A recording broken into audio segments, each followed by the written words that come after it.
Hey everyone, it's Sav here. Today I'm going to show you how to make strawberry cupcakes. They are so delicious, but I warn you, they are really addicting.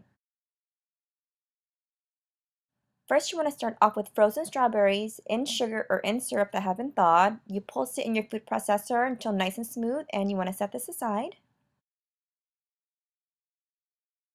Next, you want to take your white cake mix and some strawberry jello. Throw that together in a mixing bowl, and then I'm also going to add in a 1/4 cup of cake flour. I prefer the Queen Guinevere brand, which is from King Arthur. Now, I searched high and low for a homemade strawberry cupcake recipe, and they just didn't come up to par. They were either too dense or didn't have enough strawberry flavor. This really does taste the best. Now I'm adding in my pureed strawberries. I'm getting my good old hand mixer, and I'm going to mix this on medium-low for about 40 seconds or so until most of it is mixed or incorporated. I'm going to stop my mixer and then scrape down the sides.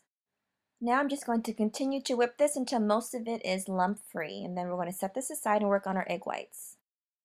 Next, you want to take some cream of tartar and sprinkle it into your egg whites. These are room temperature egg whites. And then you want to whip them to about stiff peaks. And I'm going to show you guys a neat little trick on how to tell when your egg whites are done. So I'm going to lift the beater up, and as I'm tilting, you see how it's moving around, the egg whites are sliding around. This is not the proper consistency. You need to whip it for, or beat it for about 15 more seconds or so.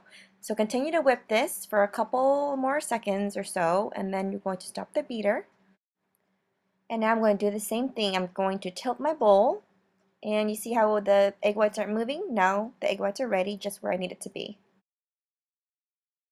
Next, you want to carefully fold in your egg whites into the strawberry cake mixture, a little bit at a time. You don't need to rush it.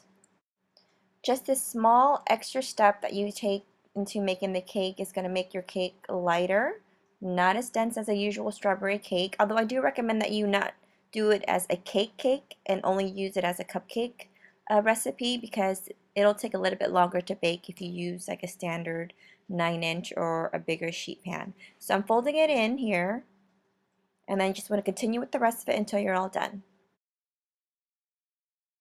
Next, you just grab your ice cream scoop and then spoon them all in, and then give it 2 taps on the counter, and then bake them in a 350-degree oven for about 15 minutes. And here's what they look like when they come out after 15 minutes. Nice and soft and fluffy. Aren't they cute? And it's a really nice color pink too. I really like it. So take them out of the pan as soon as they're done baking, and then allow them to cool completely before you frost them.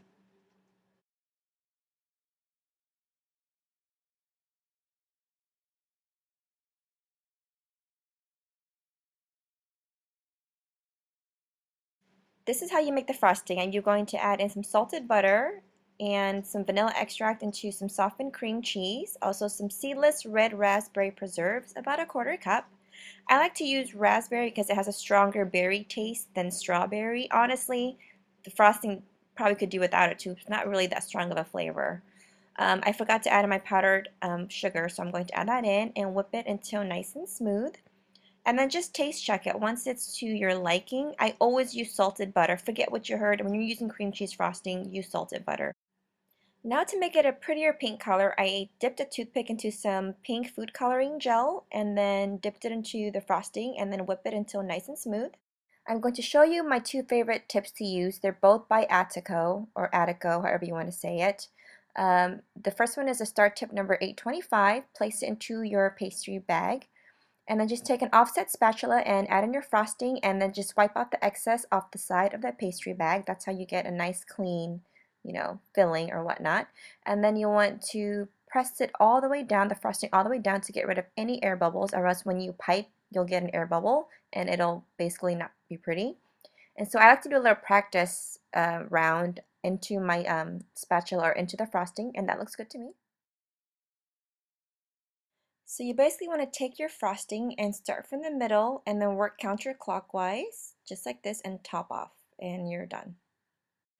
Most of the time I'm not too picky on how I do the frosting because I'm going to cover up any mistakes anyways. So I'm actually going to decorate with some strawberry slices, along with, I cut up some strawberry wafer sticks just into little 1-inch pieces, and I place them on top of the frosting along with the strawberries, and you're good to go. Nice and cute, totally edible. It's so good and very addicting, you guys. And I'm going to show you again. You can just use one piece of strawberry instead of two to change it up drastically. Now I'm going to show you guys my most favorite tip to use. It's also by Attico. It's number 829. It's basically just a larger surface area that you can fill, and it makes it look like fluffier almost. Well, I hope you guys enjoyed the video. I had a great time filming it, maybe because it's nice and pretty and pink, and I hope you guys give this recipe a try. Thanks for watching.